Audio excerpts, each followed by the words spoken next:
Halo saudara, apa kabar? Ketemu lagi nih. Kita di konten Yonatan Rarjo dengan semboyan. Ayo bedah buku. Nah, sekarang kita akan membahas tentang difference. Difference atau perbedaan. Difference, perbedaan. Yang ini dengan berbagai versi dari para pemikir. Nah, ini nanti kita coba untuk menelusuri perbedaan satu dengan yang lain. Ada salah satu filsuf itu yang berupaya menunjukkan dengan susah payah dalam bentuknya yang paling umum, bahasa bisa dipahami sebagai satu sistem perbedaan tanpa istilah positif. Waduh, berarti negatif semua ya, tentang perbedaan dengan suatu sistemnya, sistem perbedaan. Itu bentuk yang paling umum, bahasa itu dianggap sebagai suatu sistem perbedaan. Filsuf yang lain lagi mengatakan bahwa ia melihat implikasi penuh, efek penuh atau konsekuensi penuh dari konsep ini tidak dipahami dengan baik oleh kelompok-kelompok yang mengatakan hal yang seperti itu. Perbedaan tanpa istilah positif baginya menghendaki secara tidak langsung bahwa dimensi bahasa ini harus tetap bisa dipahami, karena secara pasti tidak bisa dikonsepkan. Perbedaan tanpa istilah positif menghendaki secara tidak langsung bahwa dimensi bahasa ini harus tetap tidak bisa dipahami. Tetap tidak bisa dipahami. Karena secara pasti tidak bisa dikonsepkan. Secara pasti tidak bisa dikonsepkan tentang perbedaan dalam bahasa. Jadi bahasa secara pasti itu sebetulnya tidak bisa dikonsepkan. Oleh sebab itu tidak bisa dipahami. Demikian kita menjadi paham mengapa antara satu orang dengan orang yang lain selalu terjadi salah paham hanya oleh karena bahasa.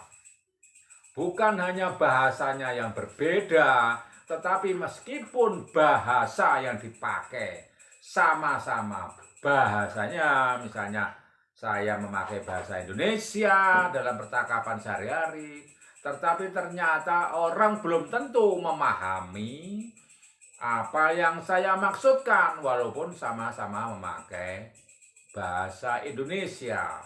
Dan ternyata bahasa itu luas, tidak hanya berdasarkan jenis bahasa, berdasar bangsa atau negara. Karena bahasa sistem yang sesuatu yang kompleks. Nah, makanya kita mengenal namanya bahasa tubuh, bahasa wajah, bahasa ekspresi, bahasa di dalam verbal ya bahasa tulis, bahasa lisan dan sebagainya. Jadi ini walaupun kelihatannya merupakan upaya dari para ahli atau pemerintah, penguasa untuk menjadikan bahasa ini menjadi sarana komunikasi dan pemersatu, tetap bagi filsuf tertentu semacam yang saya sebutkan itu tetap mempunyai perbedaan yang bagaimanapun juga sulit untuk dipahami karena tidak bisa dikonsepkan secara pasti.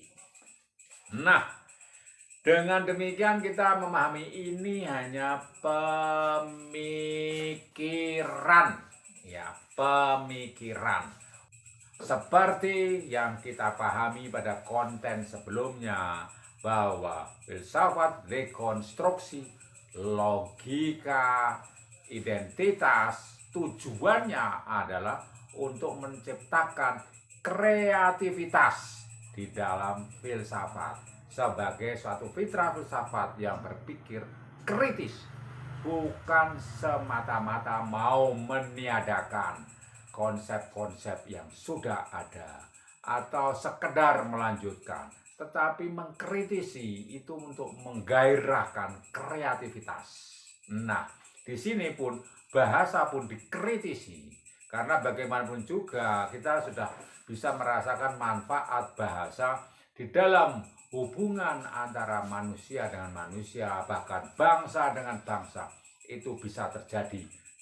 Tetapi tetap ada kekurangannya. Jadi semuanya tetap berguna walaupun banyak kekurangan, sehingga menimbulkan langkah-langkah kreatif. Nah, semacam itu. Ini salah satu model atau bentuk dari filsafat dekonstruksi. Nah, oke, tokohnya ya Jacques Derrida, seperti yang sudah kita bahas, kita singgung dalam konten berikutnya, yang mengatakan terakhir itu tadi. Dan di sini pada Jacques Derrida yang mengkritisi Saussure, ya filsafat yang pertama tadi yang diungkapkan konsepnya lantas dikritisi. Ini Derrida mengatakan perbedaan menjadi prototipe dari hal-hal yang tetap berada di luar lingkup pemikiran metafisis barat karena kondisi kemungkinan pemikiran ini.